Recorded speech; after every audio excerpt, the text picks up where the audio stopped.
রাজ্যের মুখ্যমন্ত্রী তার রাজনৈতিক ক্ষমতা বলে দলীয় স্বার্থে, ভোট রাজনীতির স্বার্থে জনগণের করের টাকা ধর্মীয় কাজে ব্যয় করছে, মঠ মন্দির নির্মাণে ব্যয় করছে, ক্লাব সংস্কৃতি মানে ক্লাবগুলোকে ভোটের কাজে লাগানোর জন্য ক্লাবগুলোকে টাকা দিচ্ছে। এটা পুরোপুরি সংবিধান বিরোধী এবং ধর্মনিরপেক্ষ নীতির পরিপন্থী। পুজো অনুদান ও ধর্মীয় তোষণ বন্ধের দাবিতে নাস্তিক মঞ্চের প্রতিবাদ।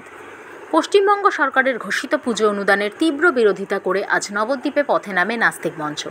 এদিন তারা বিষ্ণুপ্রিয়া হল্ট, প্রতাপনগর বাজার, প্রাচীন মায়াপুর, পরমাতলা সহ নবদ্বীপ জুড়ে পথসভা করেন, পোস্টার কর্মসূচি এবং লিফলেট বিলি করেন তারা। এদিন সংগঠন প্রচার করে যে রাজ্যের প্রায় ৪৫,০০০ পূজা কমিটিকে ১,১০,০০০ টাকা করে অনুদান দেওয়ার সরকারি সিদ্ধান্ত সংবিধান বিরোধী, গণবিরোধী এবং ধর্মনিরপেক্ষতার পরিপন্থী।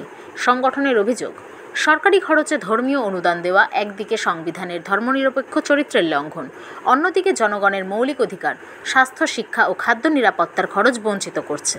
তাদের দাবি যে এই অর্থ দিয়ে শিক্ষার মান উন্নয়নে, বিদ্যালয় এবং হাসপাতালের পরিকাঠামো উন্নয়নে, কর্মসংস্থান, শিল্প কারখানা তৈরিতে, শিক্ষকদের বকেয়া ভাতা, কর্মচারীদের ডিএ এবং সাধারণ মানুষের কল্যাণে সামাজিক পরিকাঠামো তৈরি করা উচিত। সভায় উপস্থিত নবদ্বীপ শাখার সম্পাদক গণেশ দেবনাথ বলেন, জনগণের টাকায় পুজো অনুদান দেওয়া আসলে রাজনৈতিক ভোট ব্যাংক রক্ষার কৌশল। সরকারের কাজ ধর্মের প্রমোটারি করা নয়, মানুষের কল্যাণ নিশ্চিত করা। স্বাস্থ্য, শিক্ষা ও খাদ্য এই ৩ খাতে ব্যয় না করে ধর্মীয় তোষণে অর্থ নষ্ট করা মানে জনগণকে প্রতারিত করা। এর পাশাপাশি সংগঠন জানিয়েছে যে শুধুমাত্র পুজো নয়, মসজিদ, গির্জা বা অন্য যে কোনো ধর্মীয় তোষণমূলক খাতে সরকারি অনুদানও তারা মানতে নারাজ। জনগণের করের অর্থ দিয়ে ধর্মীয় ব্যবসা চলতে দেওয়া হবে না।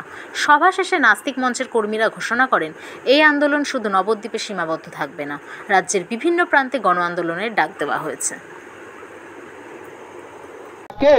তার জন্য তারা কি করে উৎসবে মাতো, পুজোয় মাতো, এই নিয়ে তারা ব্যস্ত করে রাখছে মানুষকে। এবং আপনি দেখবেন প্রতি মুহূর্তে আজকে এমন একটা সংকটের দিন এসছে, আজকে ঘুম থেকে উঠে রাত পর্যন্ত আপনাকে একটা প্রতিটি সংকটের মোকাবিলা করতে হচ্ছে, আপনাকে কিছু ভাবতেই দেওয়া হচ্ছে না। আপনার সংকট যে কিভাবে চলছে আপনাকে সেই পিছিয়ে রাখার জন্যে তারা আজকে এই উৎসব, তারা আজকে এই অনুদান, তারা ক্লাবগুলোকে পুষ্ট করার এই প্রক্রিয়াতে নেমে গেছে।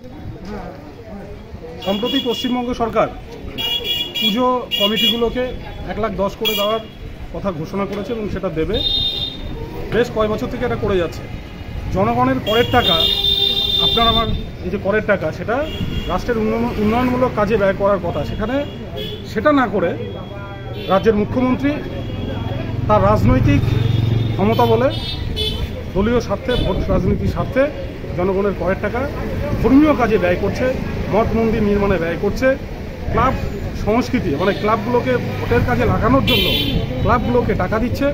এটা পুরোপুরি সংবিধান বিরোধী এবং ধর্মনিরপেক্ষ নীতির পরিপন্থী। সংবিধান বিরোধী এই যে কাজ মমতা ব্যানার্জির, মুখ্যমন্ত্রীর, এর আমরা তীব্র বিরোধিতা করছি নাস্তিক মঞ্চের পক্ষ থেকে। এই সংবিধান বিরোধী কাজ বন্ধের দাবিতে আমরা সারা পশ্চিমবঙ্গব্যাপী নাস্তিক মঞ্চের পক্ষ থেকে পোস্টারিং, লিফলেটিং এবং পথসভা শুরু হয়েছে। এই প্রতিবাদ চলবে যতদিন না এটা বন্ধ হয়। তৈরি হচ্ছে, সেই সমস্যাগুলো তৈরি হচ্ছে, তার নিজের সমস্যাগুলো প্রতিদিনের সমস্যা, রুজি সমস্ত কিছু কিন্তু ভুলিয়ে দিচ্ছে। এবং একটা ব্যাপারটা হচ্ছে যে আমরা সরকারের জনপ্রতিনিধিকে পাঠিয়েছি ধর্মকে হাতিয়ার করতে না, আমরা তাকে সে মিড ডে মিলের মাত্র মাসে মাইনে পাওয়া হচ্ছে ২,০০০ টাকা। তাকে সকাল ১০টার সময় গিয়ে হাজির হতে হয় এবং বাচ্চাদের খাইয়ে পড়িয়ে তাদের ফিরতে ৪টে ৫টা হয়েছে তার চলে আসে।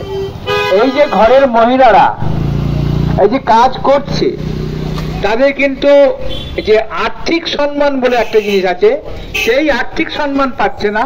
কিন্তু এবং তারা যে মাসে বছরে আপনার কাজ, বছর সারা ১২ মাস কাজ করে তাদের মাত্র পয়সা দেওয়া হয় ১০ মাসের। তাও